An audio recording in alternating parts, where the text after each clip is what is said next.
با سلامی گرم از پراگ به همه دوستان و بینندگان بینیاد گرامی رادیو زودی نوید بومدادی تقدیم شما در این صبح و با خبرهای تازه تاجیکستان و جهان. ساعت به وقت پراگ 7 است و قبل از آن که من شعله گلخوجه به خبرها رجوع کنم، چون همیشه از بود هوا میگویم که نیز برای کار و زندگی ما و شما از آن به تاثیر نیست. در پایتخت جمهوری چک که از این جا با شما صحبت دارم، هوای ابری پیشگویی شده است در جریان روز تا 7 درجه گرم می شود. در مسکو مکانی بود و بوش اکثریت شما مهاجران تاجیک هوا ابریست و حرارت تا 1 درجه را تشکیل خواهد داد. در دوشنبه باشد هوای امروز آفتابی و روزانه تا 15 درجه گرمی پیش بینی شده است. همین لحظه ها پرزیدنت تاجیکستان امالی رحمان در مجمع کاخ سامانی دوشنبه پیام سالانه خود را به پارلمان و مردم ارائه دارد. رئیس جمهوری تاجیکستان در این پیامش گفت وعده‌های داده‌اش در انتخابات پرزیدنتی سال 2013 را اجرا کرده است و افزود حجم مجموعی محصولات داخلی دوام 7 سال اخیر از 45 میلیارد به 78 میلیارد سومانی رسیده است. این چنین به گفته پرزیدنت در این دوره حجم بودجه و درآمد پول اهالی در دوره رهبری آخری او 2 برابر زیاد شده است. رحمان گفت سطح کم بی‌ضابطگی نیز از سال 2013 تا 25 درصد کم شده. در روزمره ساکنان تا 75 سال بالا رفته است. امالی رحمان با ذکر این رقم ها گفت نشان دهنده نامزد به پرزیدنتی کشور در مجموع اجرا گردیدند. پرزیدنت برای قیاس رهبری آخری خود اساساً به پهلوی اقتصادی تکیه کرد و درباره تغییرات های سیاسی در دوره رهبری آخری خود چیزی نگفت. آقای رحمان از سال 1992 رهبری کشور را در دست دارد.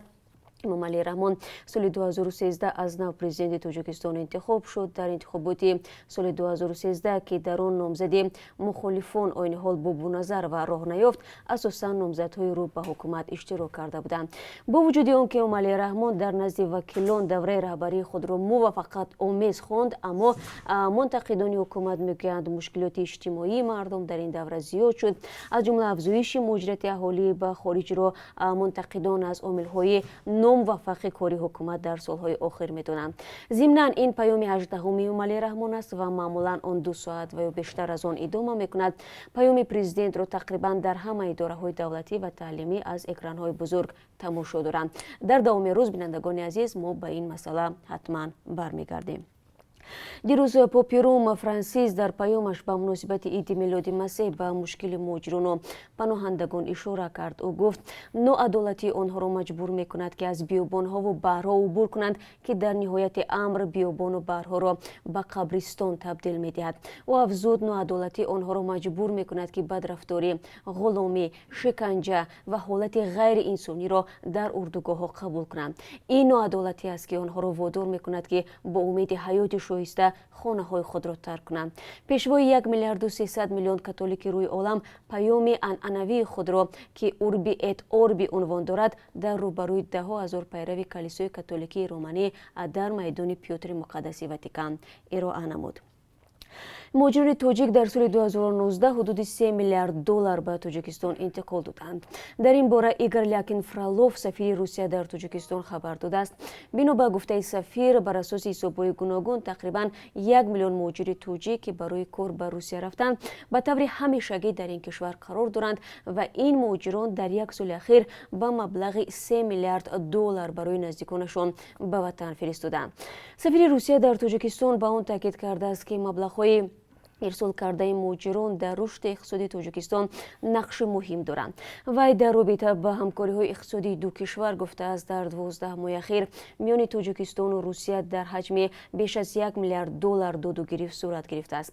روسیه به تاجیکستان غالباً نفت، مواد غذایی و ماشین و دیگر تجهیزات را صادر می‌کرده است. با اطلاع سفیر در حدود تاجیکستان بیش از 100 شرکت روسی و مشترک مثل گازپروم نفت، میگافون و غیره فعالیت دارند. انتقال 3 میلیارد دلار از سوی مهاجران در 1 سال اخیر در حالی است که یک پرسش پژوهشگاه علمی و تحقیقاتی بانک ملی تاجیکستان معلوم کرده بود نزدیک 70 درصد خانواده‌ها در کشور از حساب مهاجرت زندگی را پیش میبرند. این تحقیقاتی که بر پایه صحبت با بیش از 2000 ساکن تاجیکستان تا 22 سال انجام شده است میگوید باقی 30 درصد اهالی از حساب دیگر از جمله کمک‌های خویشاوندان و درآمد از جای کار زندگی میکنند. و در ادامه موضوع روسیه بعد 2 سال موشک دفاعی حریم هوایی اس-300 را در اختیار تاجیکستان میگذارد. در این باره وزیر مدافع این کشور سرگئی شویگو در صحبت با خبرگزاری تاسیسی داده است. به قول شویگو امسال در مشق‌های حربی پایگاه نظامی 201 در تاجیکستان موشک ضدهوایی S-300 گذاشته شده است. این موشک بعد 2 سال و پس از آموزش دیدن متخصصان تاجیک در اختیار نیروهای مسلح تاجیکستان گذاشته می شود. S-300 موشک‌های ضدهوایی است که می تواند هواپیماهای موثر، موشک‌های میان پرواز بالستیکی، زود عمل، تاکتیکی و سیستم‌های اکتشافی و ضربه‌زنی را نابود سازد. کارمند دادگاه در ولایت سوخت تاجیکستان در نامه به پرزیدنت علی رحمان عرض کرده است که پس از آنکه پیشنهاد رئیس دادگاه در مورد داشتن مناسبت محرمانه را رد کرد، رئیس به او موقع دشمنی را پیشه کرده بالاخره از کار راند. این زن که اسمش را رادیو آزادی به دلیل‌های اخلاقی افشا نمی‌کند دعوا دارد که رئیس دادگاه از او تقاضای همخوابگی کرده و پس از گرفتن جواب رد این زن را از وظیفه‌اش غیر قانونی برکنار کرده است. برای برقرار کردن حقوق کاری خود این زن او به عنوان پرزیدنت و مقامات دیگر تاجیکستان از جمله رئیس دادگاه عالی بیش از 30 نامه نوشته است. در پی شکایت‌های او با دستور سود عالی و ولایت سوخت دادگاه استقلال قرار از کار رانده شدن این کارمند دادگاه را سنجیده دعوای زن را رد نموده است. خورسند مراد میرزازاده رهبر دستگاه دادگاه عالی تاجیکستان در صحبت با رادیو آزادی گفت از قضیه این زن و شکایت‌هایش در دادگاه عالی واقف هستند. او افزود که شخصی از کار رانده شده رشته حقوق دانشگاه را با دیپلم اعلی ختم کرده است و با راحتی دادگاه عالی برای کار فرستاده بودند. او گفت شخص مورد نظر بتواند بحثش را در سودهای زینه‌های بالایی و جمله دادگاه عالی ادامه بدهد. ضمناً در مورد عشق و علاقه خاص رئیس 45 ساله این دادگاه به زنان و دختران زیردستش در شمال تاجیکستان معلومات دیگر نیز به رادیو آزادی رسید. حداقل یک دختر دیگر از این ناحیه که با وعده کار در دادگاه با رئیس همخوابه شده است، اما بعداً رئیس به وعده‌اش وفا نکرده او را در دادگاه به کار نپذیرفته است. در حق طلبی خود این زن تا کنون به یگان نتیجه نرسیده است، ولی فعالان حقوق زن میگویند برخورد با شکایت زنانی که از آزار جنسی خود از طرف همکارانشان و یا رهبرانشان در جای کار شکایت میکنند در نهادهای دولتی و سود تاجیکستان امر معمولی است. هرچند آزار و اذیت جنسی زنان در اداره‌های تاجیکستان کم نیست، اما آمار در رابطه با چنین قضیه‌های پیچیده و امر به موضوع اخلاق و تابوهای رایج در جامعه سنتی تاجیک دسترس نمیباشد. حامیان حقوق میگویند بنابر واکنش ناسالم جامعه به عرض چنین زنان آزاردیده و نبود مکانیزم قانونی جلوگیری از چنین حالت‌ها دست درازی رئیسان خودخواه به زنان زیردستشان ادامه دارد. صبح امروز ساکنان تاجیکستان گرفت پوره خورشید را میتوانند نظارت کنند. به گفته گلچهره قاهر و مدیر پژوهشگاه استروفیزیکای اکادمی علمی تاجیکستان، گرفت پوره آفتاب ساعت 8:34 26 دکبر شروع شده تا ساعت 13 ادامه خواهد داشت. گرفت کامل خورشید از سوی ماهتاب ساعت 10:13 صورت خواهد گرفت. همساله ساکنان سیاره تا 5 مرتبه گرفت آفتاب را مشاهده میکنند که تنها 2 تای آن به شکل پوره صورت میگیرد. هواشناسان میگویند که گرفته امروز خورشید را ساکنان میتوانند به راحتی نظارت کنند، زیرا امروز هوا در بیشتری از قلمرو تاجیکستان به ابر است. هرچند برخی از ساکنان وقوع چنین حادثه طبیعی را فعل بد می‌یابند، اما پزشکان ادعا دارند که گرفت پوره خورشید به سلامتی انسان هیچ ضرری ندارد و طول سالهای گذشته بعد از صورت گرفتن این حادثه کسی به دکترها مراجعت نکرده است. روز 25 دکبر یک روز پیش از اعتراضهای احتمالی در ایران، مقامات این کشور امکان گشوده شدن سایت‌های خارجی را در اینترنت موبیل قطع کرده است. خبرگزاری نیمه رسمی ایلنا با اشاره به اظهارات وزارت مخابرات و اطلاعات فنی نوشته است که قطع اینترنت موبیلی با دستور مقامات امنیتی صورت گرفته است. همین منبع افزوده است که قطع اینترنت در ولایت‌های البرز، کردستان و زنجان جاری شده است. آگنتی نوشته است که احتمال در ولایت‌های دیگر هم پیوست اینترنت موبیلی با سایت‌های خارجی قطع شود. سامانه نت بلاکس که پیوست‌های بین‌المللی اینترنتی را مراقبت می‌کند تصدیق کرده است که سر از ساعت 6:30 صبح امروز پیوستی اینترنت موبیلی در یک چند ولایت ایران متوقف شده است. سر از 1 январи соли 2020 шаҳрвандони хориҷие ки шиносномаҳои созмони милали муттаҳидро доранд метавонанд бидуни виза вориди ӯзбекистон шаванд ва то 30 рӯз дар ин кишвар ҳузур дошта бошанд. Дар ин бора президенти Ӯзбекистон рӯзи 24 декабр фармон содир кард.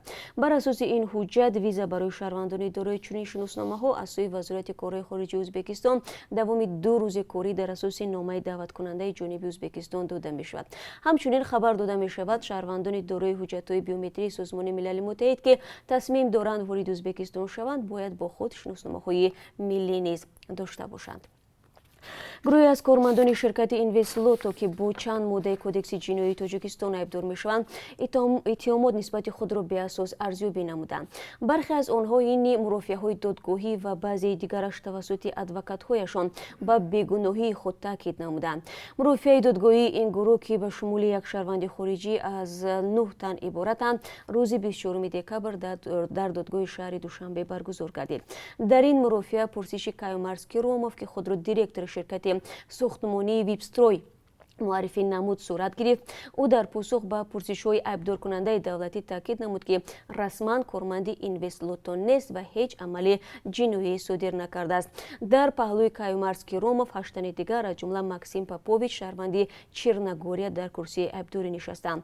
مقامات داستانی دوشنبه علیه آنها برای تشکیل یا نگهداری قمارخانه، میز و اتومات‌های بازی با برد پولی، قلابی، معاملات غیرقانونی با اسعار خارجی پرونده جنایی نموده است. با اطلاع مقامات بازداشت ایبدار شونده ها ماه سپتامبر سال روان در پی شکایت گروهی از ساکنان که در بازی‌های لاتاری بینگوی شرکت اینوستلوتو مبلغ زیادی را از دست دادن صورت گرفته است. هرچند مقامات میگویند این بازی ها کارمندان اینوستلوتو با راه تقلبی سمت حرکت سقاهای بردناک را به پولت اداره کنی تغییر داده بازی را به باخت مزاج انجام میدادند، ولی ادوکات های آنها میگویند این گونه رفتار از سوی زیر حمایه های آنها صورت نگرفته است. رئیس امور داخلی تاجیکستان میگوید کاربران شبکه‌های اجتماعی برای معین و مجازات نمودن اشخاصی که به حقوق بیان‌کنی دست میزنند برایشان کمک میرسانند. از جمله به گفته این نهاد بر اساس شکایت استفاده برندگان شبکه فیسبوک 10 راننده قانونشکن بازداشت شدند. نهاد مذکور با آوردن اسم و عکس‌های این رانندگان می‌افزاید که بعد ارسال رسمی قاعده ویرانکنی رانندگان از جانب بازرسی دولتی اتومبیل ریاست وزارت کارهای داخلی در شهر دوشنبه مورد سنجش قرار داده شدند و نسبت هر کدام از آنها موافق قاعده ویرانکنیشان چاره‌های تاثیر رسانی قانونی اندیشیده شده است، یعنی آنها را جریمه بستند.